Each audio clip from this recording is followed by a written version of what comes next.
Assalamualaikum warahmatullahi wabarakatuh. Perkenalkan nama saya Ina Syafa Hairunisa dengan NIM G0025-089 dari kelompok SGD A1. Di sini saya akan menjelaskan tentang laporan anatomi yang membahas dinding abdomen dan juga traktus digestivus superior dan juga inferior. Yang pertama kita akan membahas lapisan dinding abdomen terlebih dahulu. Nah, di sini ada kasus Dava sedang maraton nonton One Piece dari episode pertama. Ia melihat Zoro sering berlatih angkat beban dan punya perut yang six pack. Dava juga ingin punya perut six pack seperti Zoro dan memutuskan untuk mulai latihan. Namun, ia bingung harus melatih otot yang mana.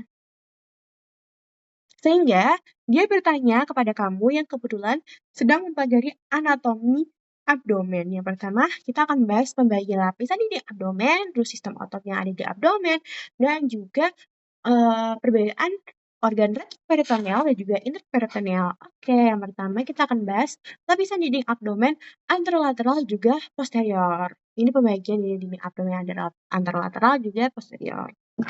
Nah, yang pertama kita akan bahas tentang anterolateral terlebih dahulu. Nah, yang pertama anterolateral itu di dalamnya ada kulit, ada fascia superficialis, profunda, musculi epiponeurosis, fascia transversalis, fascia extraperitonealis atau jaringan lemak. Terus ada juga peritoneum parietal. Nah, selanjutnya kita akan bahas tentang kulit terlebih dahulu.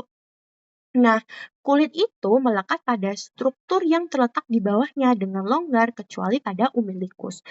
Next, kita ke fascia superficialis. Fascia superficialis itu memiliki lapisan yang berbeda antara lapisan di atas umbilicus dan juga lapisan di bawah umbilicus. Nah, di superior umbilicus, fascia superficialis itu hanya terdiri dari jaringan subkutan. Makanya di sini tulisannya lapisan lemak. Fascia Camper yang ini ya. Yang ini. Namun, yang di bawah di inferior umbilicus pada bagian terdalam jaringan subkutan itu diperkuat oleh banyak serat elastis dan juga kolagen sehingga memiliki dua lapisan yaitu fascia Camper dan juga fascia Scarpa. Nah, fascia Scarpa itu ketebalannya bervariasi dan juga merupakan situs utama penyimpanan lemak. Dia namanya lapisan lemak. Terus, yang kedua fascia Scarpa. Dia adalah lapisan membranosa tipis dengan berisi sedikit atau tanpa lemak. Kalau yang Camper kan banyak lemak, tapi kalau yang Scarpa tuh dikit bahkan nggak ada. Nah, pada pria, fascia superficialis ini akan berlanjut membentuk lapisan fascia khusus berisi sabut-sabut otot polos yang dinamakan fascia dartos. Terus, kalau pada wanita itu ada merupakan komponen dari labium maius pudenda. Next, ini tentang fascia Scarpa. Jadi, fascia Scarpa nanti dia akan meluas ke superficial ke scrotum yang dinamakan sebagai fascia dartos. Fascia dartos. Terus, dari dalam area scrotum, fascia dapat ditelusuri ke belakang berlanjut menjadi fascia coles yang menyatu dengan lapisan peritoneum yang lebih dalam. Terus, fascia Scarpa di inferior itu berlanjut ke paha dan di bagian ligamen di bawah dan juga di bagian bawah ligamentum inguinal sebagai fascia lata. Oke, next kita ke fascia profunda. Nah, fascia profunda itu merupakan lapisan tipis jaringan ikat yang menutupi muskulus. Dia terletak tepat di bagian dalam fascia Scarpa. Nah, setiap nanti flat muscle akan tertutup oleh suatu lapisan, yaitu lapisan si fascia profunda ini di facies anterior dan juga posteriornya. Secara umum, lapisan-lapisan ini tuh tidak tampak jelas, kecuali lapisan di sebelah dalam musculus transversus abdominis. Next, kita akan bahas musculus. Nah, musculus di dalam dinding abdomen anterolateral itu ada musculus obliquus externus abdominis, terus ada musculus internus abdominis, terus ada musculus transversum, musculus rectus abdominis, dan juga ada musculus pyramidalis. Nah, di sini saya juga akan melihat sistemnya tuh gimana. Nah, di dalam musculus ada namanya musculus et aponeurosis, ya.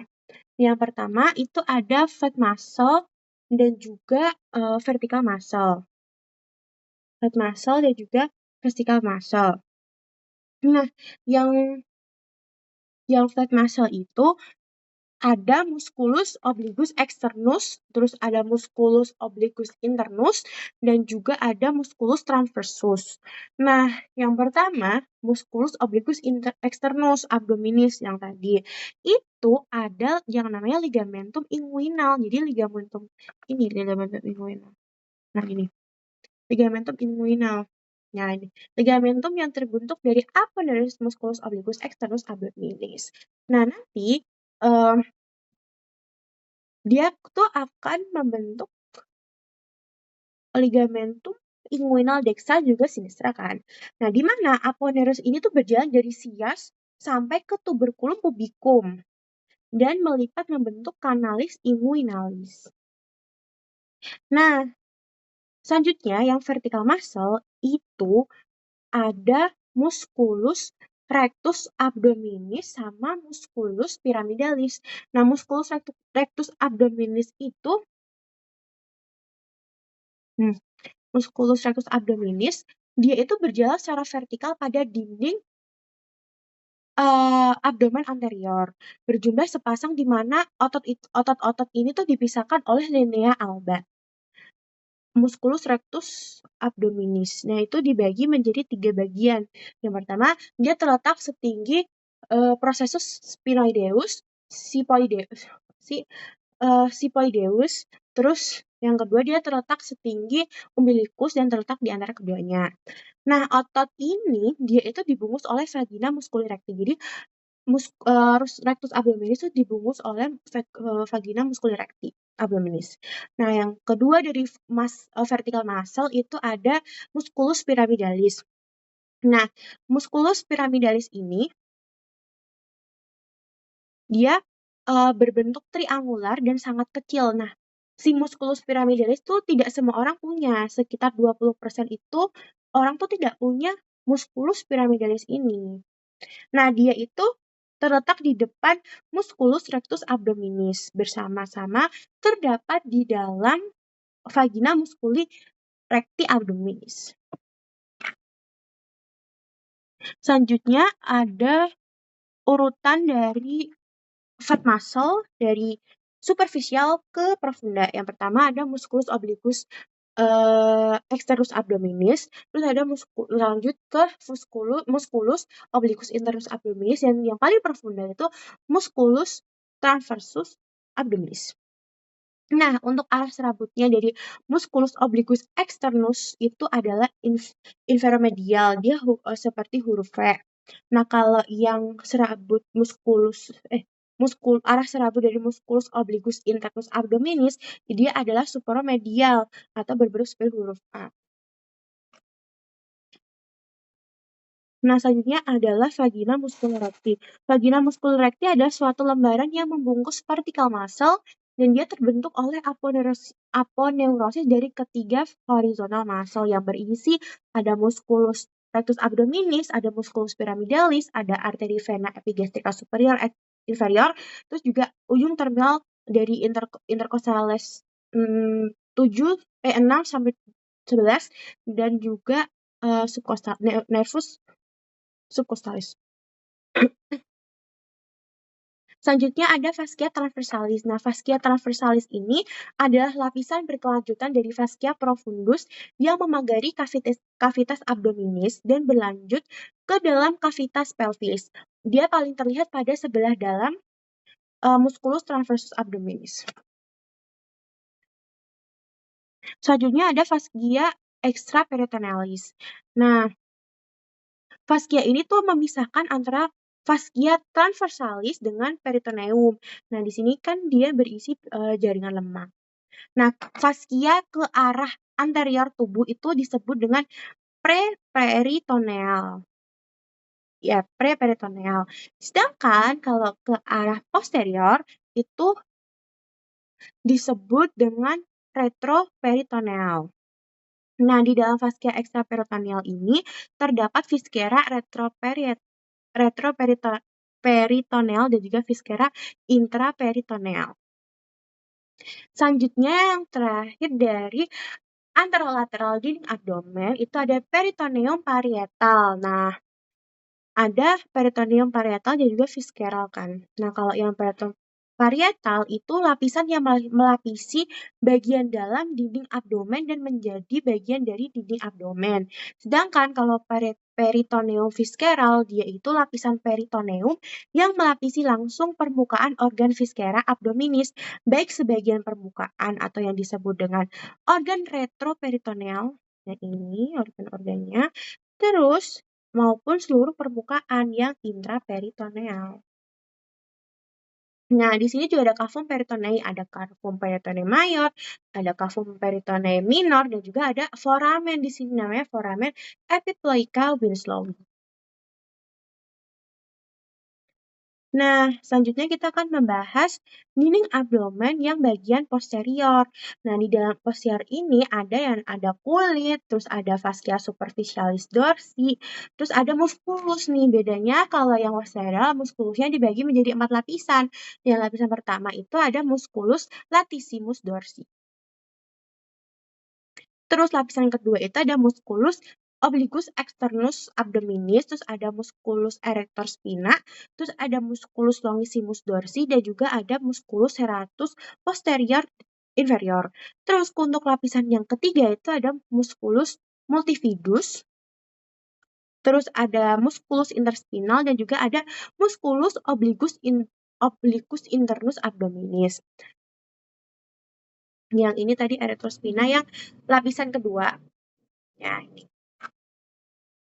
Terus untuk lapisan yang keempat itu ada yang pertama ada musculus quadratus tumorum, terus ada musculus iliopsoas dan juga ada musculus transversus abdominis. Nah, di sini ada juga fascia extraperitoneal sama peritoneum parietal. Di sini tidak ada fascia profunda sama transversalis. Nah, lanjut kita akan membahas tentang retroperitoneal dan juga intraperitoneal. Di sini saya akan menjelaskan tentang perbedaan dari keduanya. Nah, kita akan membahas yang retroperitoneal terlebih dahulu. Ini yang retroperitoneal. Nah, retroperitoneal, bener nggak sih tadi kok ya? Retroperitoneal ini dia berada di luar kavitas peritoneum. Dia dilapisi peritoneum hanya di permukaan anteriornya saja, bukan seluruh permukaan seperti organ intraperitoneal. Nah, ini ada namanya Sedgwicker. Sedgwicker, S-nya itu ada suprarenal gland, terus A-nya aorta, D-nya duodenum kecuali part superior, terus P-nya itu pankreas kecuali dengan kauda, U-nya itu ureter, terus C-nya colon ascendant at descendant, terus ada kidney, E-nya esophagus dan juga ada rectum. Selanjutnya ada organ yang intraperitoneal. Yang ini. Nah, organ intraperitoneal dia itu organ yang seluruh permukaannya dilapisi oleh peritoneum, berada dalam kavitas peritonealis. Dia itu meliputi gaster, duodenum, pars superior, jejunum, ileum, appendix vermiformis, kolon transversum, kolon sigmoidea, cauda pankreas, dan lian sama juga hepar. Oke, yang kedua ini ada ALO, Rama gemar menonton Tan Boy Kun di YouTube. Setelah melihat dia makan mie pedas dan juga ayam goreng. Rama langsung memasak 2 bungkus mie pedas dan juga membeli 2 porsi ayam goreng.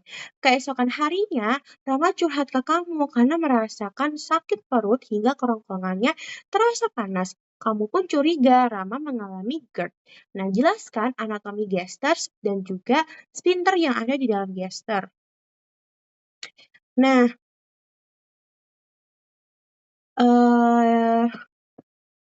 anatomi gaster itu di sini gaster itu dibagi menjadi 4 regio. Yang mana ya? Gambarnya ini. 4 regio. Nah, ada pars cardiaca, terus ada pars fundus gastricus, terus ada corpus gastricus, gastricum, sama pars pylorica. Nah, pertama kita akan membahas yang pars cardiaca yang ini ya. Pars cardiaca. Nah, pars cardiaca itu mengelilingi lubang esofagus ke dalam gester yang ini.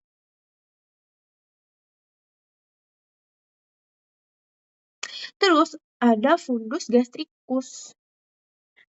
Ini merupakan area di atas ostium cardiacum.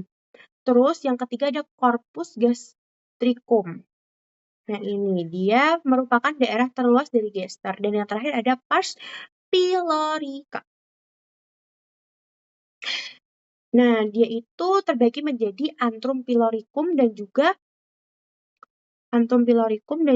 kanalis dari pyloricum. Jadi ini sama ini. Yang merupakan ujung distal dari gester. Nah, bagian paling distal dari pars pylorica adalah pylorus. Nah, pylorus itu terlihat pada permukaan gester dengan adanya konstriksi dari pyloricus yang berisi suatu cincin musculorum gester yang menebal. Nah, sphincter pyloricum ya, ini adalah musculus sphincter yang ada di dalam gester, yaitu musculus sphincter pyloricum yang mengelilingi lubang distal gester, ostinum pyloricum. Nah, ostinum pyloricum itu berada tepat di sisi kanan garis tengah pada suatu bidang yang melewati tepi bawah vertebra lumbar 1. Terus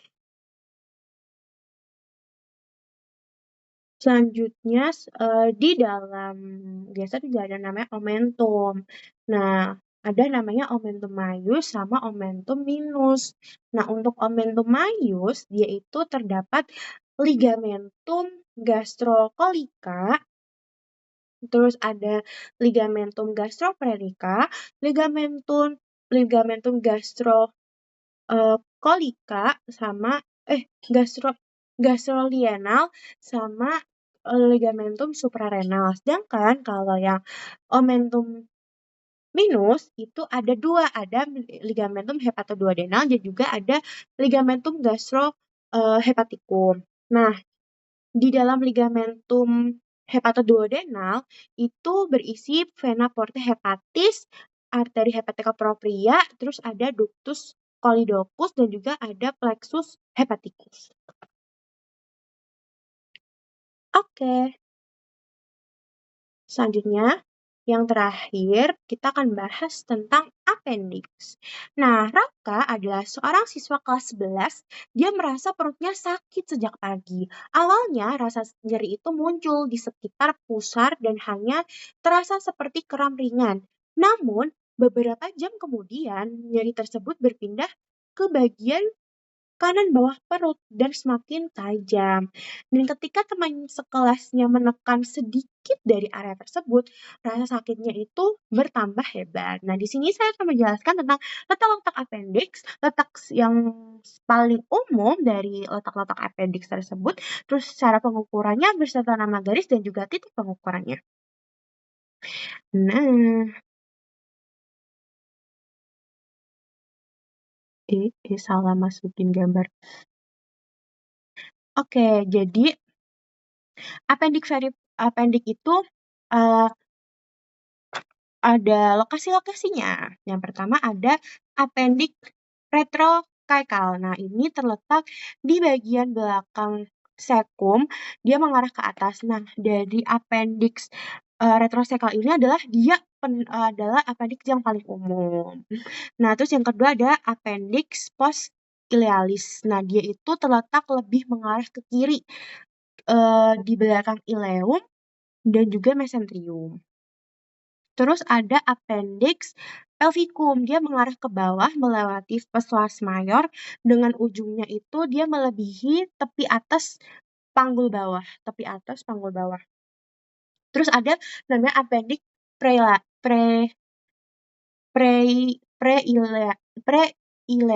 Nah, dia itu terletak lebih mengarah ke kiri di depan ileum dan juga mesenterium. Dan yang terakhir itu ada appendix subcaecal, dia terletak descendant ke caudal. Nah, di sini saya akan menjelaskan Pengukuran-pengukurannya. Nah, menurut garis Monroe-Pinter, dia itu diukur dari sias dekstra ke umbilikus. Nah, pangkal dari appendix ini kan dari sias dekstra ke umbilikus. Ini. Nah, sepertiga lateral dari garis, itu namanya garis Monroe.